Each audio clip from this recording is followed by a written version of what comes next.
Twitter election. So he tweeted, the West Wing welcome mat is out, but we need to... Kellyanne, and you've seen her. Has anyone, like, you know, like, how about every day, seen her on television, right?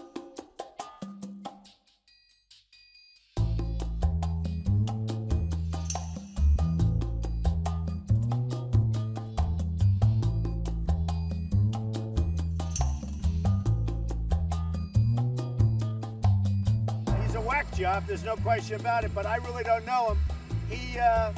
I think he's doing a tremendous disservice to a wonderful wife. Kellyanne is a wonderful woman, and I call him Mr. Kellyanne.